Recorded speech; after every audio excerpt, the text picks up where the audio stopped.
back to the Mookie Chilson channel, and you are looking live at another cue card. This is an outline, a rundown of what we're going to talk about in the order in which we're going to discuss it. And this is another Return to Garfield episode here at the World Headquarters. The Garfield Baseball Card Show happened on Sunday, on Father's Day. My buddy Pete and I went to it and had a blast, hanging with Sammy Thunder, meeting and greeting the vintage composer.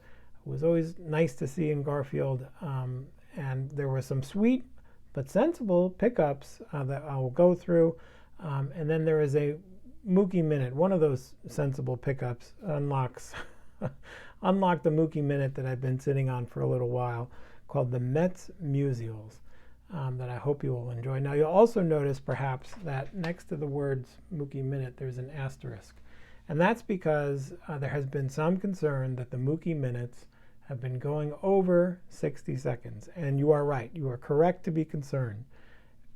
That said, I will tell you that as it's defined here at Mookie Chilson World Headquarters, I'll read you what the fine print says about the Mookie Minute and why we're allowed to go over 60.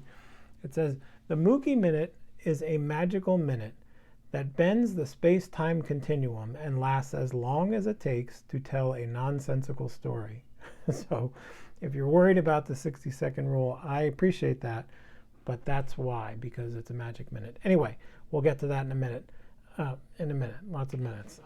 First, let's get to the vintage composer who gave me this. This is a great stadium giveaway surf collectible baseball card book. I actually had one of these and gave it away to the son of Mookie. And so when Mike, the vintage composer, gave me this, I was floored and so appreciative. This is one of those books that has all of your favorite teams' cards together year by year so that you can look at them as a whole, which I think is such a cool, awesome little reference, pictorial reference guide for fans and player collectors of certain teams. So Mike, thank you so much for that. This is super, super cool and very, very appreciated. And thank you. Sammy Thunder, I knew had his Transigram cards, and I knew he was going to sign one for me because he asked me the night before, "Are you going to be in Garfield?" And I said, yes. And he said, okay, I'm going to write you a card out. And so he handed me this. Now, this was actually the second card that Sammy gave me. This one says, to Mookie, Sammy T with a thunder strike there. Some artwork from our friend Sammy. Just a super cool card, by the way, which also has, you can probably scan that QR code right now if you want it. If I hold it here, I'll wait a minute. Okay.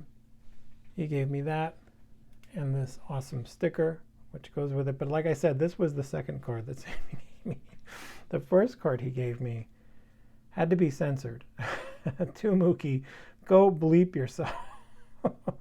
Which I have censored for all the children watching here at Mookie Chilson World Headquarters. And I will not turn over to the backside because it gets worse. No, Sammy was kidding. Very funny. I laughed my butt off, and so did Pete. Then I went through his cards, and Sammy gave me great deals, as he always does. The first card I picked out, well, one of the first cards I picked out, was this 1957 Topps Dusty Rhodes card, which I would not have picked up if it wasn't for Alex at Bowman 53 doing his awesome Cup of Coffee episode on Dusty Rhodes and his 4 big swings in 1954. So check that out. Thank you to Alex for the inspirado on that one. These two cards, well, here's a 59 Gil Hodges in front of the Coliseum there with his short sleeves. I don't love the Eliana Gil Hodges hat, but it's such a cool card and such a decent price that I had to pick it up. Sammy had these consignment cards that he has been selling that he had great deals on. This is a Junior Gilliam rookie card in that 1954 Bowman set. I think Alex has talked about this one before too, if I'm not mistaken. It's just a super, super beautiful card as far as I'm concerned. And so I picked that up from Sammy. And then here is the big one of the weekend. Sammy gave me good deals on all these. A 1963 Topps Stan Musial. And this is one of those cards that by all accounts and by all rights should not exist. And I've been looking for this card for a long time. I didn't want to spend a ton on it, but I did want it. and I finally got it. Sammy had it. Why is this card important? Why is this card what I call one of the Mets Musials? This is one of the Mets Musials. Well, that's because in 1961, after the season, Stan Musial was about to retire. There was no reason for him to come back for the next year. He had nothing to prove. He was already an icon, 20-something years, probably 20 years in the league. He was a surefire Hall of Famer. Nothing left to prove, but he did come back. Now, why did he come back? Well, he probably came back for a couple of reasons. But I know that one of them was because he was going to get to hit in the Polo Grounds again.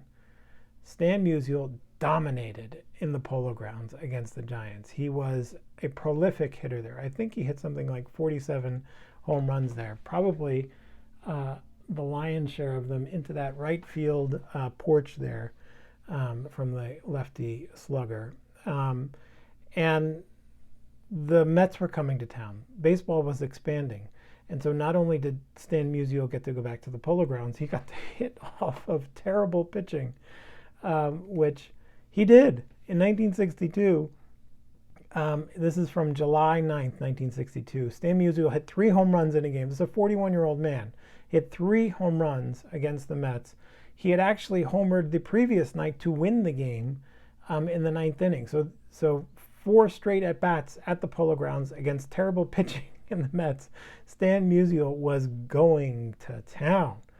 And Stan was, an icon in sport and in baseball and in New York. The Mets fans and baseball fans everywhere loved Stan Musial. And so when Stan decided he was not going to retire, the Mets decided they were going to give him a Stan Musial Day.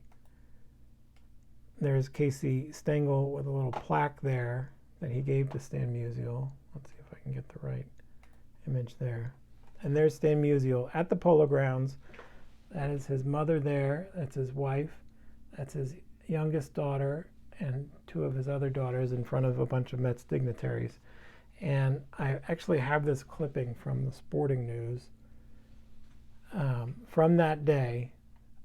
It says, "Big Town tips silk topper to the man." A silk topper is a hat.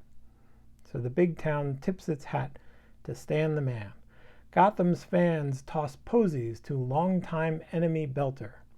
Musial's mom and family on hand for unique salute. And let me read some of this to you because it's pretty awesome.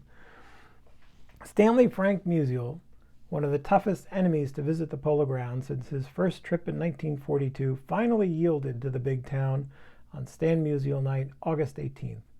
But they caught the man at the plate with his bat down. The 41-year-old hero, vainly trying to hold back tears of joy, nervously gripped the stems of 2 microphones. You knew he would have preferred to have faced a Magli or Antonelli in their prime instead. Old number 6, one of the few players to be so honored in an opposition city that was not their hometown, warmly thanked the New York fans for paying him this unusual homage.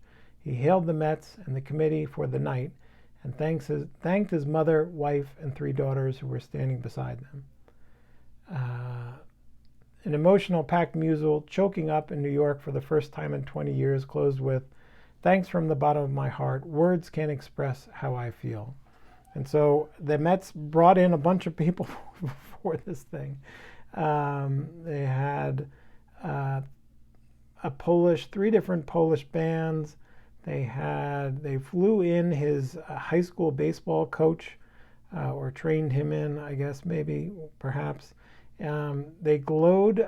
Lindsey Nelson read aloud a bunch of statements that were given for the day, including a telegram written by the President of the United States, John F. Kennedy. And this is what the telegram from JFK read. "Congratulations on 2 decades of achievements in the major leagues. In 1942, you batted .315, and now 20 years later, you're batting .339. You make all of us believe that life really begins at 40. With warm regards, signed, John F. Kennedy." And so, pretty amazing. And the Polish band serenaded him. Now, of course, I don't know if you know much history on Stan Musial. I bet Don Field of Dreams could tell you better than I could. But Stan's father emigrated from Poland to New York, Ellis Island, I'm sure, before going to Donora, Pennsylvania. Stan's mother, who is standing there beside him at the microphones, was born in New York before moving to Donora, Pennsylvania. And so this was a sort of a magical night for him.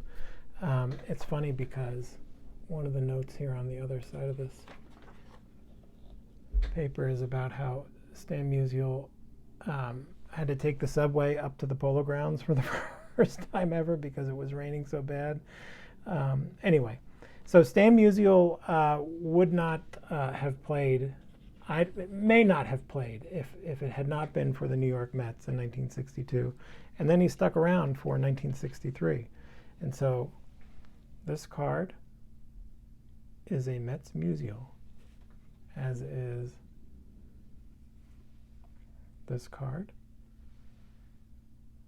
Stan with future Met Willie Mays in that 1963. We got this one, the 1962 Topps, which had been taped into a album there. That's a Mets Musial. And of course this one, Musial plays 21st season. This is 1962 Topps. So Stan Musial did not have that many cards, not that many Topps cards. And 4 of them are what I like to call Mets Musials. I think there are probably 4 others. So maybe half of Stan Musial's Topps run is thanks to your New York Mets. So anyway, that is your Mookie Minute and the Mets Musials, and the Mookie Magic Minute is now over. I think that's it. Did I have anything else to say? I think I'm going to end it there. Thanks for watching. Thanks for sticking around. I appreciate it, and have a great day. Thank you.